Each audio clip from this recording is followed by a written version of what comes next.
Meus amados, enquanto as crianças estão então terminando de sair, eu quero pedir que você abra a sua Bíblia agora, no texto de Esther.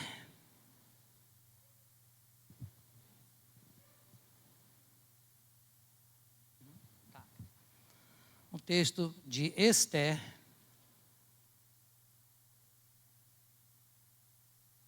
Nós estaremos lendo alguns versículos desse texto, também vai estar ali para você, tá?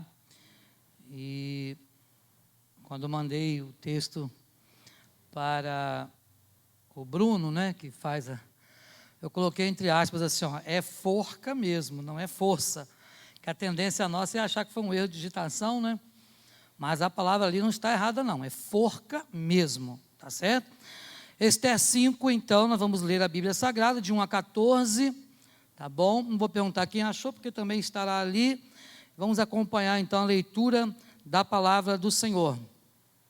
Ao terceiro dia, Esther se aprontou com seus trajes reais e se pôs no pátio interior da casa do rei, defronte da residência do rei. O rei estava sentado no seu trono real, fronteiro à porta da residência. Quando o rei viu a rainha Esther parada no pátio, alcançou ela favor perante ele. Estendeu o rei para Esther o cetro de ouro que tinha na mão. Esther se chegou e tocou a ponta do cetro. Então lhe disse o rei: que é o que tens, rainha Esther? Ou qual é a tua petição? Até metade do reino se te dará. Respondeu Esther: se bem te parecer, venha o rei e Amã hoje ao banquete que eu preparei ao rei. Então disse o rei: fazei apressar a Amã, para que atendemos a que Esther deseja. Vindo, pois, o rei e Amã ao banquete que Esther havia preparado, disse o rei a Esther, no banquete do vinho: qual é a tua petição? E se te dará. Que desejas? Cumprir-se-á, ainda que seja metade do reino. Então respondeu Esther e disse: minha petição e desejo são o seguinte: se achei favor perante o rei, e se bem parecer ao rei conceder-me a petição e cumprir o meu desejo, venha o rei com Amã ao banquete que lhes hei de preparar amanhã, e então farei segundo o rei me concede. Então saiu Amã naquele dia, alegre, de bom ânimo. Quando viu, porém, Mordecai à porta do rei, e que não se levantara, nem se movera diante dele, então se encheu de furor contra Mordecai. Amã, porém, se conteve e foi para casa, e mandou vir os seus amigos a Zeres, sua mulher. Contou-lhes Amã a glória das suas riquezas e a multidão de seus filhos, e tudo em que o rei o tinha engrandecido, e como o tinha exaltado sobre os príncipes e servos do rei. Disse mais Amã: a própria rainha Esther a ninguém fez vir com o rei ao banquete que tinha preparado, senão a mim, e também para amanhã estou convidado por ela, juntamente com o rei. Porém, tudo isso não me satisfaz, enquanto vir o judeu Mordecai assentado à porta do rei. Então lhe disse Zeres, sua mulher, e todos os seus amigos: faça-se uma forca de 50 côvados de altura, e pela manhã dize ao rei que nela enforquem Mordecai. Então entra alegre com o rei ao banquete. A sugestão foi bem aceita por Amã, que mandou levantar a forca. Amém. Que o Senhor aplique aí esta palavra ao meu e ao seu coração, neste momento, nesta noite, em nome de Jesus. Meus irmãos e irmãs, o que nós observamos nesse texto, essa história, não sei quantos já tiveram a oportunidade de ler o livro de Esther. Esther foi uma mulher muito importante na história do povo hebreu. A Esther foi uma mulher muito importante para Deus e, é claro, naquele tempo, para o povo. Deus a usara de maneira muito especial por um tempo, e foi uma mulher que teve a sua importância ou o seu valor, inclusive diante do rei. Observe que o próprio rei faz e fazia tudo que a mulher Esther desejava. Porque, na verdade, o rei já tinha toda uma simpatia, já tinha todo um amor por aquela mulher, e certamente ela gozava da simpatia também do povo. Mas o que nos chama a atenção nessa história é, na verdade, a vida de Amã, e não a vida de Ester. Se você observar aqui, Amã, ele foi engrandecido, ele foi exaltado pelo rei Assuero, um homem que passou a ter tudo o que ele desejava. O rei Assuero, o rei da Pérsia, não negou nada para ele, tudo o que ele desejava, o rei o concedeu. O rei concedeu fama, riqueza, bens, o rei concedeu prestígio para ele. E ele andava, e onde ele andava, então as pessoas tinham que se curvar perante ele, porque ele tinha a autoridade dada pelo rei. Então as pessoas tinham sim uma estima muito grande por Amã, mas isso foi a ruína daquele homem. O que nós observamos no texto bíblico, nessa história, é que Amã, apesar de naquele momento estar sendo engrandecido pelo rei, ele, ao passar na cidade, ao sair do palácio, ele se exaltou de tantas formas que queriam que todos se ajoelhassem, que todos estivessem ali prestando honrarias para ele, e ele não se conformava, porque Mordecai era o único que não fazia isso. Ele não se conformava porque aquele judeu era o único contrário a tudo que os outros estavam fazendo. Porque, na verdade, Mordecai só tinha que se ajoelhar perante o Senhor. Você vai encontrar na Bíblia personagens que também decidiram se ajoelhar somente diante do Senhor. Você vai encontrar Daniel, por exemplo, vai encontrar os seus amigos, Sadraque, Mesaque e Abidnego, vai encontrar outras figuras importantes da época que estão narradas nas Escrituras, que decidiram firmemente não se contaminar, que decidiram render glórias somente a Deus.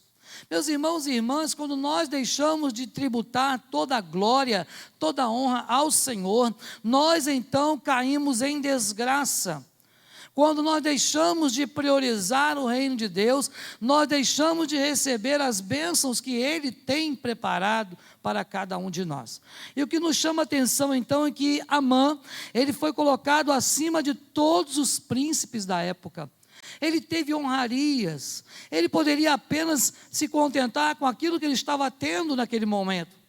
Mas ele queria mais e ele se enfurecia todas as vezes que ele via Mordecai, porque ele passava por Mordecai e Mordecai não se prostrava perante ele, não se inclinava para ele. Observe, meus irmãos e irmãs, que a sugestão que foi dada para ele: vamos construir uma forca. Olha, você constrói uma forca, e como você está com prestígio diante do rei, você então vai lá e fala para o rei: ó rei, ele é o único lá que não se curva, que não presta obediência, segundo o Senhor me deu autoridade, então olha, manda enforcá-lo. Já construí até a forca para isso. Isso nos chama a atenção porque no coração de Amã, isso iria acontecer tranquilamente, porque para ele, até Ester estava a seu favor. Mas o que ele não contava é que aquele homem que não estava se curvando diante dele, mas aquele homem se curvava sempre diante do seu Deus, o nosso Deus. Meus irmãos e irmãs, a palavra de Deus nos ensina a nos humilharmos mediante a potente mão do Senhor, porque Ele, o Senhor, no seu tempo, irá nos exaltar. Mas observe que Amã queria agora a aprovação para matar uma pessoa, por simplesmente aquela pessoa não ser aquele homem que se dobrasse aos seus caprichos. É bem verdade que todas aquelas pessoas precisavam se curvar diante do rei, por exemplo, pelo menos render o respeito, render a tributação que era devida, porém, aquele homem queria muito mais. Amã desejou muito mais. E a mulher e os amigos o incentivaram. Não, você pode fazer mesmo, que vai dar certo. Você manda matar e está tudo certo. E aí a sua ira vai ser amenizada. Meus irmãos e irmãs, por que falar desse Amã nesta noite? Haja vista que ele foi um homem que fez coisas que desagradaram a Deus. Observe que entre mentes aí Ester, a pedido do primo, ele conseguiria interceder a favor do seu povo. Então Esther começa agora a fazer algo diferente daquilo que Amã pensava.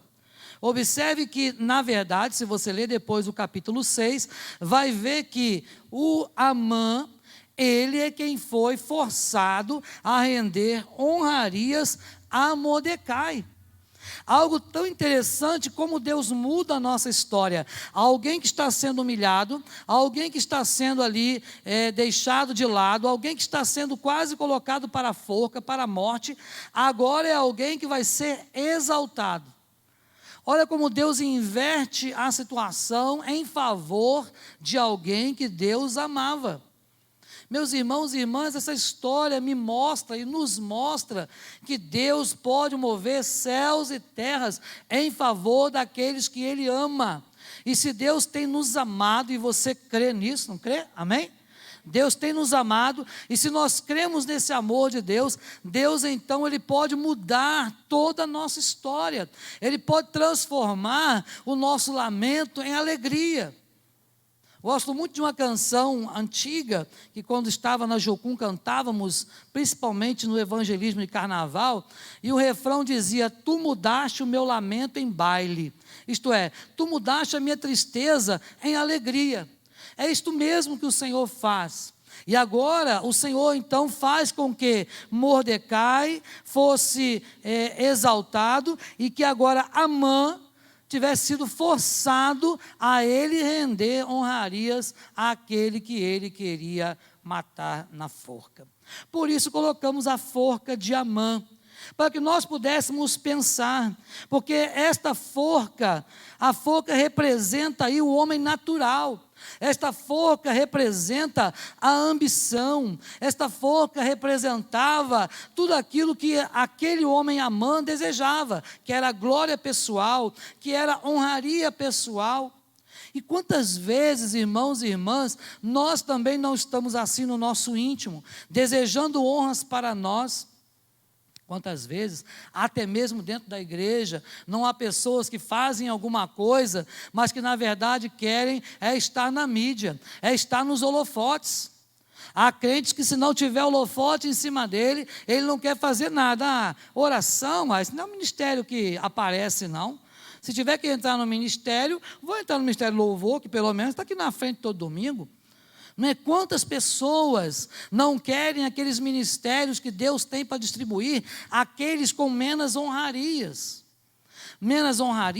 humanas, mas certamente todo ministério, todo dom que Deus nos dá, Deus é quem vai dar para nós as honrarias necessárias, mesmo que essas honrarias não sejam aqui na terra. Muitas vezes, irmãos, buscamos a glória humana, quando precisamos buscar, na verdade, agradar ao único que é digno de receber honra, glória e toda exaltação. Então, quando nós buscamos glória para nós mesmos, nós estamos então fazendo como a forca de Naamã. Então esta forca representava justamente isso, a angústia ali, aquela ambição que ele sentia, porque aquilo incomodava tanto Amã, que ele foi capaz de realmente desejar a morte de alguém. Ele não foi capaz de reconhecer que aquela pessoa simplesmente tinha uma religião diferente, aquela pessoa servia a um Deus diferente dele, mas ele queria a morte para aquela pessoa.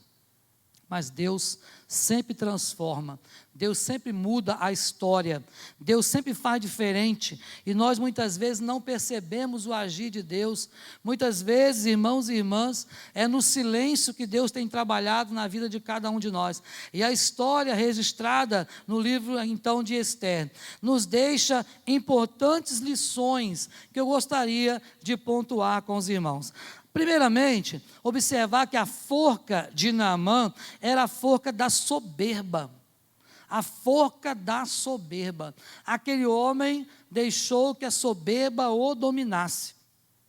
Aquele homem deixou que a soberba tomasse conta da sua mente a tal ponto de que ele queria realmente ver alguém morto por causa disso. Observe, meus irmãos, que o texto de Esther 3:5 nos diz assim: vendo, pois, Amã que Mordecai não se inclinava, nem se prostrava diante dele, encheu-se de furor. Olha que já era uma história antiga. Desde quando ele começou a ser exaltado pelo rei Assuero, então ele começou a observar que o único que, quando ele passava, não demonstrava nenhuma atitude de reverência era Mordecai. Então ele começa a se enfurecer. Amã, ele se encheu de orgulho. Amã se encheu de vaidade, de presunção. Amã começou a achar que ele era alguém, só porque o rei deu a ele algum prestígio. E quantas vezes, meus irmãos e irmãs, nós também, na nossa vida, talvez no trabalho, né, quantas pessoas no trabalho humilham outras pessoas? Quantas vezes você já deve ter sido humilhado por alguém no trabalho, algum lugar que você frequenta? Sabe? Mas a Bíblia diz que bem-aventurado aqueles que são humilhados por causa da justiça. Sabe? Muitas vezes nós somos assim. Bem-aventurados nós seremos, certamente, quando todos nos injuriarem e mentindo disserem todo mal contra nós. Está lá na última das bem-aventuranças que Jesus contou para nós. Então é importante demais que nós não deixemos a soberba tomar conta da nossa vida. Observe que Tiago, ele vai dizer: quem se exaltar será humilhado. Então é importante demais que a soberba não tome conta do coração do crente. Por quê? Porque a soberba faz com que nós deixemos de confiar em Deus. A soberba faz com que nós deixemos de reconhecer que Deus é soberano, para achar na nossa presunção de que nós podemos caminhar sozinhos, de que nós podemos experimentar as nossas coisas da vida sozinhos. Mas Jesus foi muito claro em dizer, lá em João capítulo 5, que sem Ele nada podemos fazer. Jesus disse: sem mim nada podeis fazer. Gosto muito desse versículo, porque eu acho que não precisava de complemento. Não vou falar da alma de professor de português, porque eu não sou, mas se você observar, quando o texto diz sem mim nada, não precisava mais dizer podeis fazer, na minha visão aí teológica. Por quê? Porque sem Ele nada, realmente não somos nada, não podemos nada, sem Ele não podemos agir de forma nenhuma. Sem Jesus, nós não poderíamos nem ter existido. A Bíblia diz que sem Ele, nada do que foi feito se fez. Então, se não fosse por Cristo e através de Cristo, nós não existiríamos. Observe, meus irmãos, que Absalão, por exemplo, lá em 2 Samuel 18:9, na sua soberba, ele quis tomar o trono do pai, olha só, e acabou numa forca. Quis tomar o trono do próprio pai. Então até o justo, observe isso, se não tiver cuidado, pode cair nesta armadilha da soberba. Até nós cristãos que oramos, que buscamos a Deus o tempo todo, podemos cair na armadilha da soberba. Então a forca de Naamã representa também a soberba que muitas vezes tem tomado lugar na nossa vida. A soberba está no coração do homem. A Bíblia diz que é mal todo o desígnio do coração humano, não é verdade? É mal. Diz que o coração humano, ele é desesperadamente corrupto. Então, se não fosse a ação do Espírito Santo na minha vida e na sua vida, nós jamais teríamos capacidade de desejar ou de fazer alguma coisa que viesse agradar ao Senhor. Mas se hoje eu e você podemos agradar a Deus em alguma coisa, é porque o Espírito Santo do Senhor habita dentro de nós, e nós então somos guiados pelo Espírito do Senhor, e aí sim podemos agradar a Deus em alguma coisa. A soberba está no coração de todo homem, e contra ela temos que resistir tenaz e constantemente.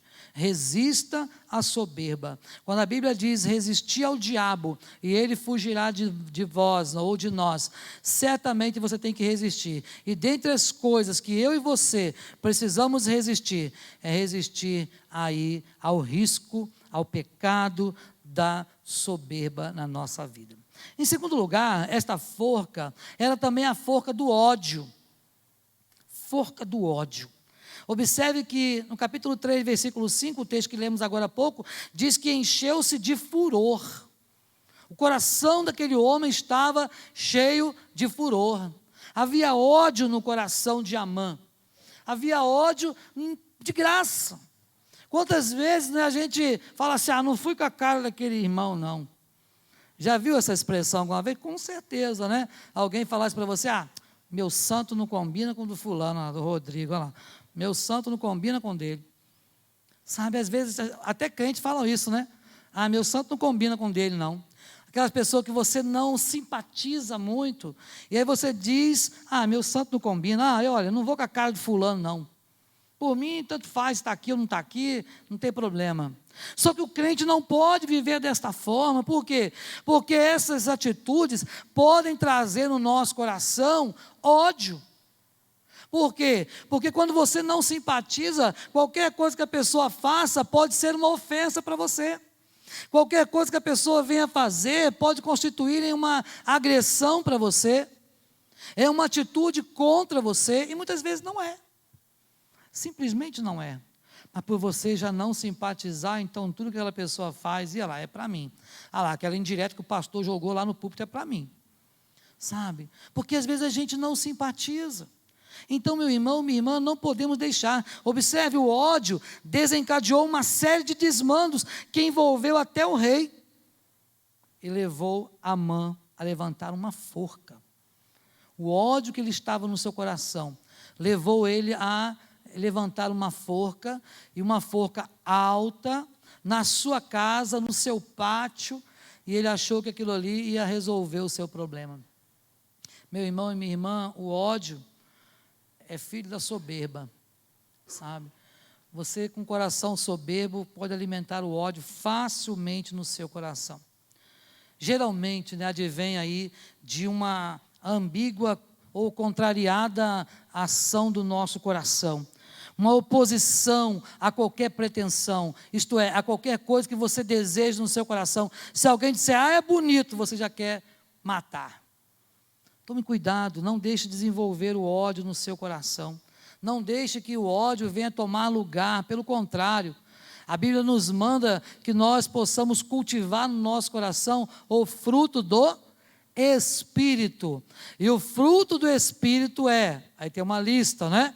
Amor, benignidade, bondade, mansidão, domínio próprio e por aí vai. É uma lista grande, mas também nesta lista está antes dela as obras da carne. E dentre as obras da carne estão o ódio.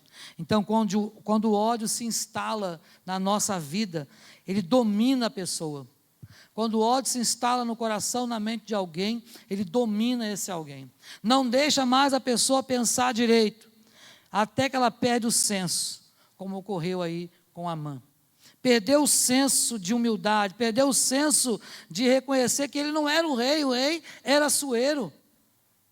E ele então resolve levantar uma forca, onde depois ele mesmo fora pendurado. Meu irmão e minha irmã, não se deixe levar pela ira, jamais. Pelo contrário, você busque a paz com todos, a santificação, diz a palavra, sem a qual ninguém verá o Senhor. Então não deixe ser levado pela ira, pelo contrário, essa ira ela pode conduzi-la ao caminho da morte, como aconteceu com Amã. Talvez não a morte física, mas pode te tirar da presença de Deus. Então cultive o fruto do Espírito na sua vida. E em terceiro e último lugar, essa forca era sinal de pecado. Sinal de pecado. E é claro, você pode pensar, pastor, mas soberba, ódio também são pecados, é verdade. Soberba, ódio, vingança, raiva, maldade, são sintomas do grande mal nefasto da alma, que é o pecado. Aquilo que agride Deus frontalmente é o nosso pecado. E a Bíblia diz que o nosso pecado está sempre diante de nós. Sabe, o pecado está sempre diante de nós. Paulo vai dizer assim, olha, o bem que eu quero fazer, eu não faço, mas o mal que eu sei que não presta, que não vale nada, que é pecado, eu me pego sempre fazendo. E olha como nós somos reincidentes no pecado, não é verdade? A gente pede perdão para Deus hoje e amanhã a gente faz a mesma coisa. Ah, pastor, mas é assim mesmo, né, que a vida é verdade. E Deus nos perdoa pelo mesmo pecado várias vezes, quando a gente se arrepende com o coração sincero. Então, meu irmão e minha irmã, o pecado não pode ter lugar na nossa vida para nos dominar. Observe que Romanos 6 nos diz que o pecado não tem domínio sobre nós. Romanos 6, 23 diz que o salário do pecado é a morte. Então nós não podemos deixar que o pecado venha nos dominar. Pecado de qualquer natureza, isto é, pecados de qualquer tipo. Porque para Deus não tem tamanho de pecado, não é verdade? O que nós chamamos de pecado, tudo que nós classificamos como pecado, na verdade, pecado só existe um diante de Deus. E ele se chama desobediência. Porque tudo que você observar que Deus falou, não faça, e a gente faz, estamos desobedecendo. Não há outro pecado a não ser a desobediência, desde o Éden. O pecado que Adão e Eva cometeram foi a desobediência, não foi comer de fruto. A desobediência. O pecado que eu e você cometemos no nosso dia a dia, desobediência.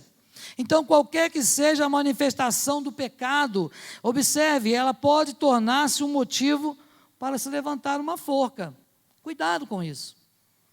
Qualquer que seja a manifestação de pecado, pode se tornar numa forca para você. E muitas vezes a gente vai, pegando essa forca e construindo devagarzinho, com pecados não confessados, com coisas que a gente vai deixando para lá, vou deixar para lá, isso é coisinha de nada, Deus nem se importou. Irmãos, cuide das pequenas coisas. Salomão, na sua sabedoria, ele disse lá no livro de Eclesiastes, aliás, de Cantares 2,5. Cantares 2,5 ele vai dizer assim: apanhai-me as raposas, as raposinhas que devastam os vinhedos, porque as nossas vinhas estão em flor. Por que Salomão disse isso?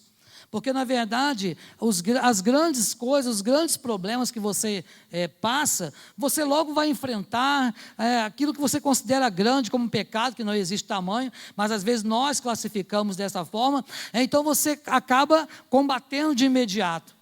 Mas aquelas pequenas coisas que passam às vezes sorrateiramente por nós, essas coisas vão minando o nosso relacionamento com Deus, essas coisas vão minando a nossa intimidade com o Senhor.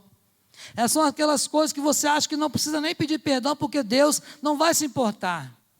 Mas lembre-se, irmãos e irmãs, tudo aquilo que contraria as Escrituras é pecado e contraria a Deus. Amã representa o homem natural, egoísta, presunçoso, ergue forcas para poder matar alguém, mas ele não pensou que existe um Deus que está acima da presunção dele. O que ele não percebeu é que existia um Deus que estava acima de qualquer coisa e que ele precisava realmente entender que a ira dele estava levando a sua vida para a forca.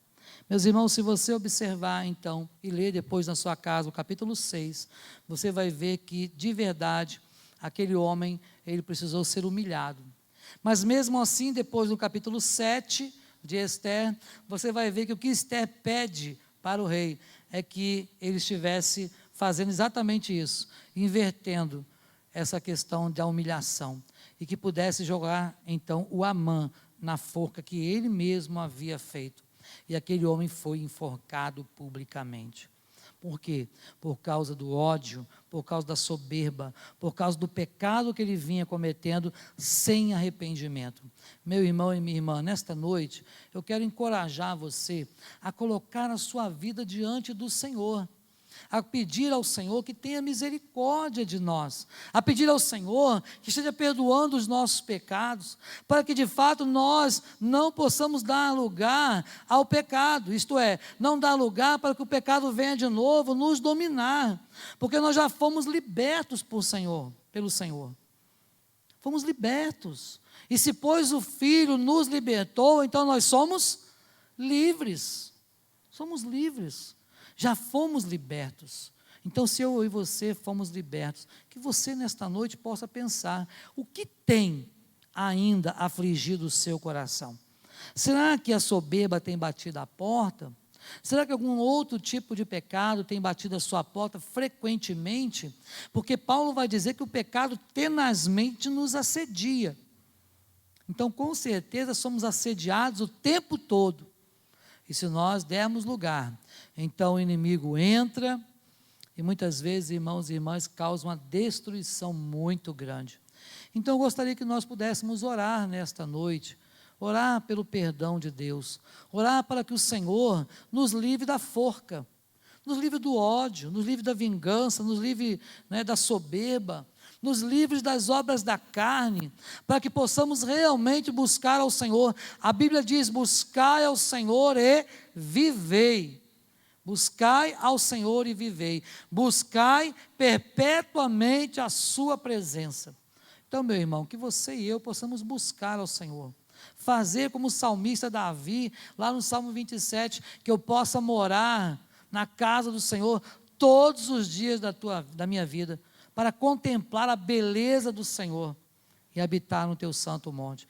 Que esse seja o desejo do nosso coração, que esse seja o desejo do seu coração.